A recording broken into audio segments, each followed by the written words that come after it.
Alright, so I have an OBS truck and I have a big block. So I traded for this block. It was supposed to be in 30 over, and it came with 30 over JE pistons and set of H-beam rods, blah, blah, blah, blah, blah. But anyways, the block was not 30 over. It's standard bore. It's, you know, maybe a little, got a little cylinder wear, but nothing crazy. It'll run. So I didn't want to spend money on having it machined, so I ended up trading I had a steel crank and those rods and pistons. I sold the rods and pistons and I traded the steel crank to a cast crank and factory rods and pistons. So this is going to be low budget, dirt cheap big block for the OBS. New bearings, rod bearings and main bearings, and the rings that are on the pistons, I'm using them. I have a flat tappet cam, a set of iron heads. So basically, after I put the rods and pistons in this thing, the only thing I have to buy is a set of head gaskets. So I'm just gonna do this as cheap as possible. I always wanted a 454 SS truck, even though they're turds, but you know, you can make them not turds. But this is my dirt cheap 454 SS attempt. And all my engine stands have engines on them. All my engine stands have engines on them.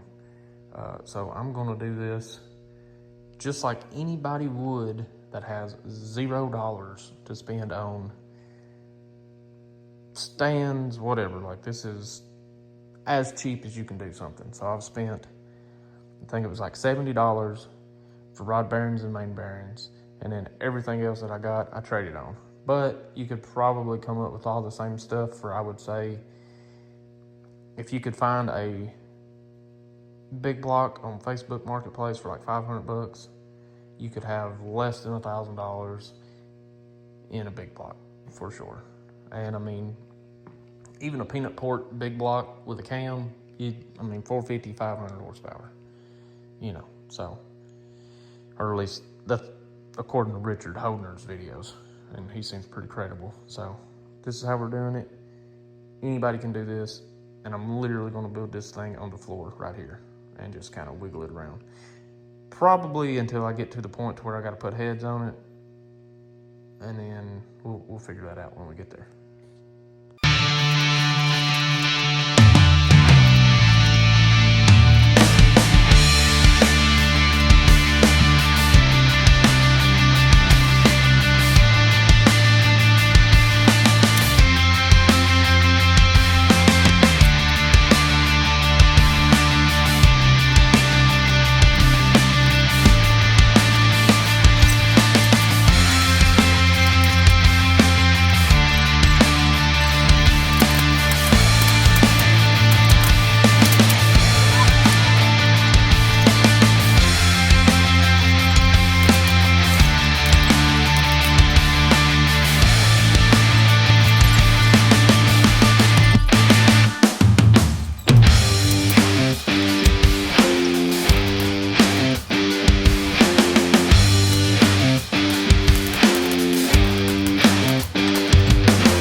motor that I was building on the floor, but the cylinders are so freaking wore out in it that the pistons are just, you know, flopping. Ain't no good. But got another 454 block. It's been sitting in my barn, and it's actually in really good shape. It's just got a little flash rust going on here, surface rust. I'm gonna hone it, clean all this, you know, probably I might pressure wash it, maybe. Probably just spray brake cleaner down the oil galleys and put some air through it. But if you're gonna do stuff on a budget, you gotta do stuff the hard way because you're poor and you're on a budget. So I've got this thing on a dolly, and I'm like this far away from my garage. And I really don't know why I'm doing this to myself, because this is what I used to do when I was 17, 16. I didn't have no money. I'd go pick a motor up, buy it off some old dude or something like that for $100, and work 2 weeks at Save a Lot, spend 2 paychecks on bearings, and Save a Lot's a grocery store for those that don't know. Make about $7 an hour. And I spent all my money on that block that I'd give $100 for, and I'd drag it across a friggin' field somewhere and pick it up by hand and throw it in the back of a truck, and didn't have any, you know, no cherry picker, no tools or nothing like that. I really don't have to do that now because I've been, you know, mechanicking professionally for like 10 years, and I've got so many tools I don't know what to do with. I've got everything I need to get this block from here to there without doing it the hard way. But that defeats the purpose. That kills the spirit of what I'm trying to do here. So the whole purpose of this. Now, I will say this. I already built one engine on the ground. I'm not doing this one on the ground. I'm putting it on the stand. But I'm just showing you that if you want something bad enough, you definitely 100% can get it. And it might be a little harder than the next guy. It might be a little less unfair. Or a little more unfair. But in life, sometimes you're just dealt a not so great hand. And I don't want to say I was dealt the worst hand, but I was poor growing up, which I'm still poor, but I've got everything that I have because of how hard I've worked and how hard my wife works. So that helps too. Don't marry whores, children. Stay away from whores. Talking to you, Brian, Braylon. This does suck. Not gonna lie. I would suggest not doing this. But, like I said, if you got to, you got to. Alright. So the big block is done. Well, I've still got to adjust valves, but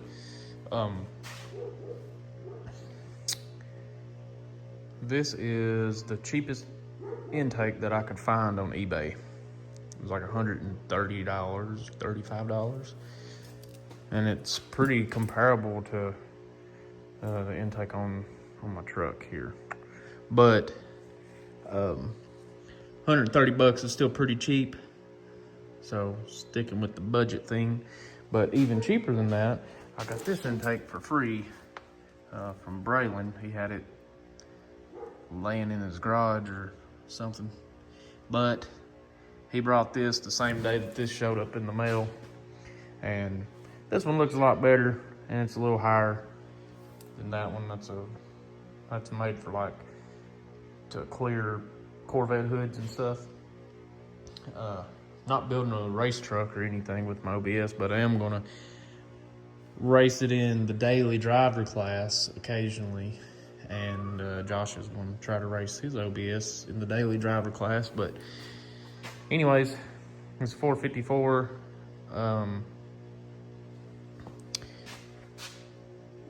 Traded for this water pump. It's supposed to be new, but you know, whatever.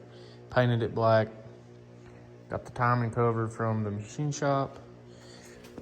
Also got the oil pan from the machine shop. which is also the same place I got the factory crank rods and pistons. Traded for the balancer and the heads.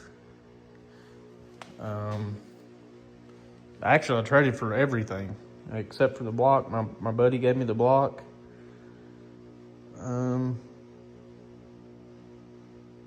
And the rocker arms I traded for. The lifters I traded for. The heads I traded for. The water pump I traded for. The rotating assembly I traded for. I did buy the timing cover and the oil pan. These came with the big block that's on the S10, or in the S10. I don't like them really that much. I mean, they're okay, but I don't like how these, where the bolt holes are, where they stand up. I don't like that. It looks goofy, but I like them enough to stick on this motor. So, anyways, that's the cheap way to go hot rodding. Now, if you're a younger kid and you don't have really any money and you're just working a, minimum wage job or something like that, the way I always did it when I was in school was or school and right after high school, is every dime I made just went to this stuff, and I just didn't spend money on anything else at all. But I meant to film putting the heads on and the intake and this stuff, whatever, but got really busy here. Like I said in a couple videos ago, I'm working from home now, doing mechanic work from home, and I've been absolutely covered up. So on this right here, it's basically I would finish up for the day, and then 30 minutes before I'd go in the house, I'd work on this. So I just didn't jerk the camera out, but it looks nice. So it might smoke a little bit, I don't know. I reused the rings, reused the valve seals, stuff that I normally would change, but it looked okay. They looked all right.